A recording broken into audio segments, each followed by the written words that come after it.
Welcome to Drinking with Dan, a Drinking with Paul production. My name is Dan West. I'll be your host for episode 3 of Drinking with Dan. Really excited that we've made it this far. We're going to pretend that I have not recorded all 3 episodes, one after another, and have a little bit of a buzz as we go into episode 3. Fantastic. Today we're going to be making an old-fashioned. Now, there is some argument about old-fashioned. There's your traditional way to make it, and then there's your way where you muddle fruit in the bottom.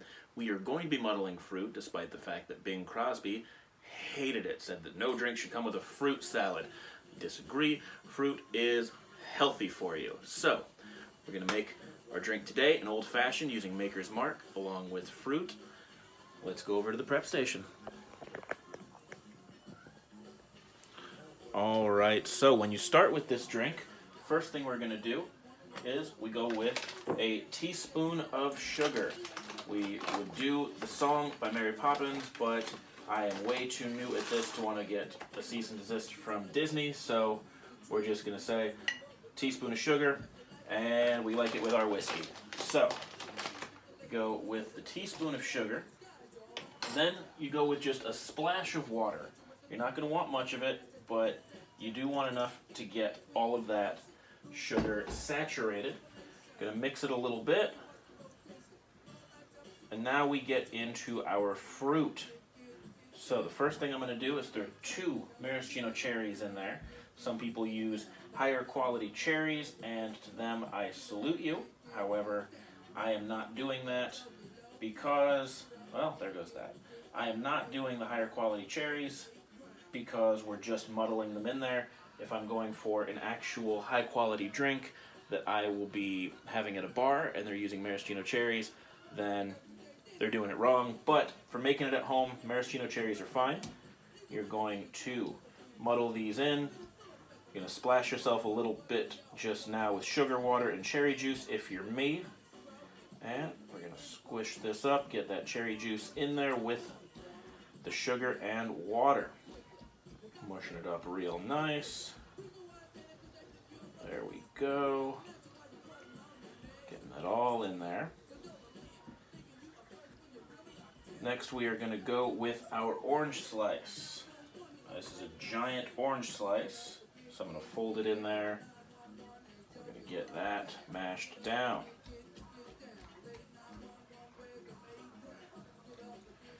Now you really want to muddle this in because you want the flavors to all get blended.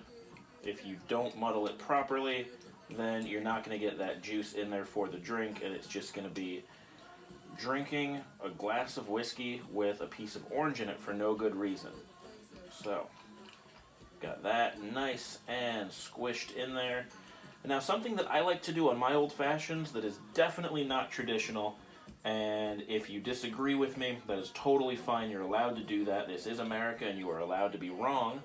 I like to add a little bit of lemon also for just a little bit of extra pop, a little bit of crispness along with your bourbon.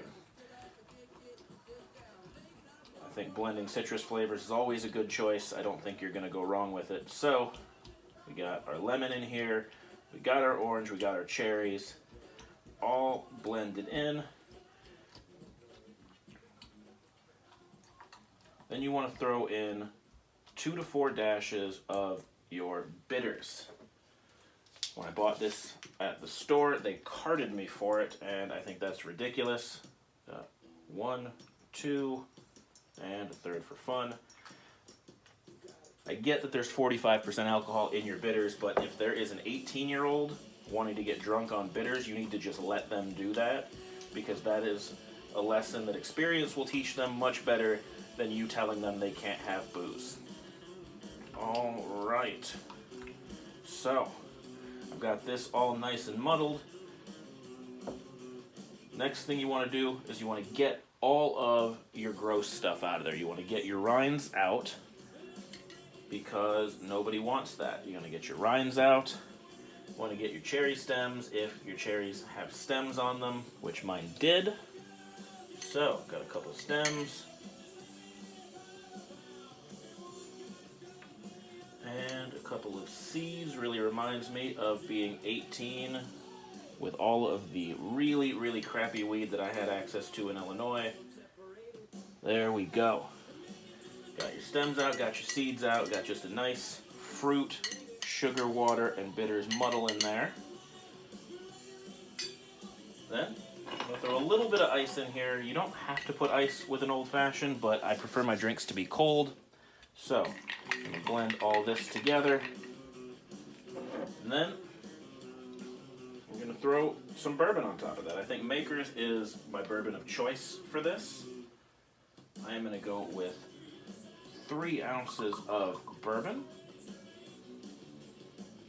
Throw that there. And then give it a little stir. There's no carbonation in here for you to worry about killing, so you can just stir as you see fit. And you know what? I'm going to add a little bit more bourbon to it because I like a good strong drink.